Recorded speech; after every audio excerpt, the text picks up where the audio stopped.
Good morning, students. Today we are going to start lesson number 3, part 2, India's defense system. In the first part of the lesson, you learned about national security and the army, the air force, and the navy. Paramilitary forces. There are paramilitary forces to help the defense forces in India. They are neither completely military forces nor completely civil forces. So they are called paramilitary forces. Their main task is to help the defense forces. The Border Security Force, Coast Guard, Central Reserve Police Force, Rapid Action Force are some of the paramilitary forces. The paramilitary forces are responsible for the security of important locations like railway stations, oil depots, water reservoirs, etc. Similarly, they play a role in management of disaster, whether natural or man-made. The responsibility of protecting the country's international borders during peacetime also rests with the paramilitary forces. The Border Security Force performs tasks like creating a sense of security in the minds of the people living in areas near the border, preventing smuggling, patrolling the border, etc. The Coast Guard has been created to protect India's oceanic borders. The Coast Guard carries out tasks like protecting the fishing occupation within Indian maritime borders, preventing smuggling along sea routes, etc. The Central Reserve Police Force helps the administration in various states to maintain law and order. The Rapid Action Force performs the task of bringing people's lives to normalcy by moving in quickly in incidents of threat to national security, such as bomb blast or riots. The National Cadet Corps (NCC) has been established with the purpose of instilling among the students the love of discipline and military training. Boy and girl students from schools and colleges can join the NCC. Home Guards. This organization was established in the pre-independence period. Citizens can join the Home Guard and assist in the defense of the country. Any citizens, man or women, between the age of 20 to 35 years can join the Home Guards. This force has the following tasks: maintain public security, supply of milk, water, and other essential services during strikes or riots, to regulate traffic, to help people at the time of natural disasters like floods, earthquakes, etc. Challenges to India's security. Right from the time of independence, Pakistan and China have tried to threaten India's national security. There are several disputes between India and Pakistan.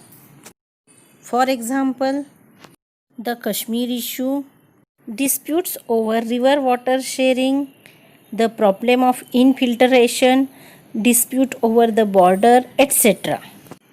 India has continually tried to solve these issues through discussion and negotiation. India and China are important countries in Asia.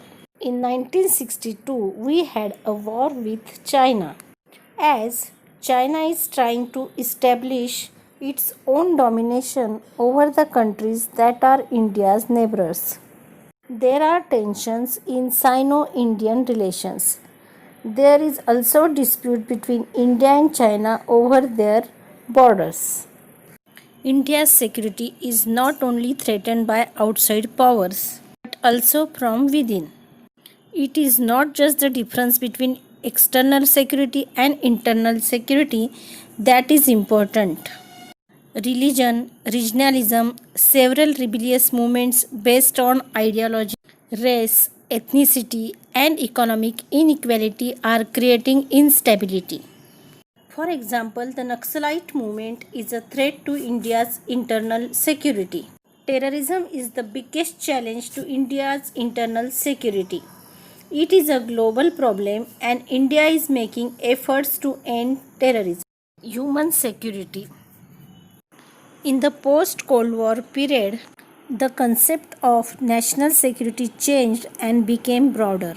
National security is not just the security of the country but also of the people living in it, because security is ultimately for the people.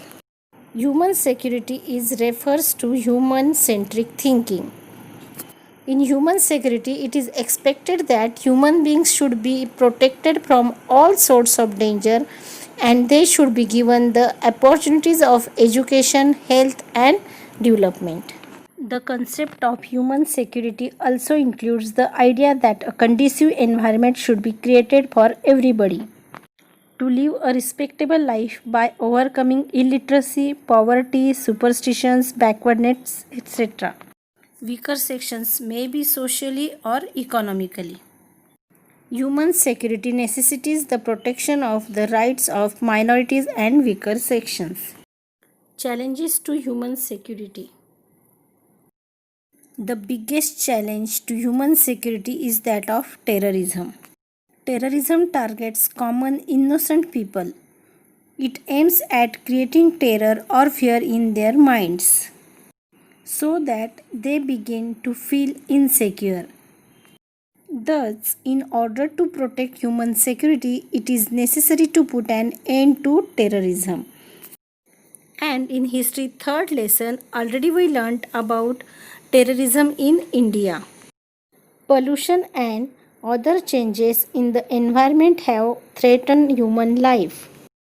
Diseases like AIDS, chikungunya, swine flu, Ebola, and students, we can't forget the coronavirus, which we are facing nowadays as a epidemic, have presented a big challenge. Protecting human beings from such diseases is also considered as a factor of human security. So students, in this chapter we have studied India's defense system. We have also tried to understand the change in the concept of security from national security to human security. Thank you.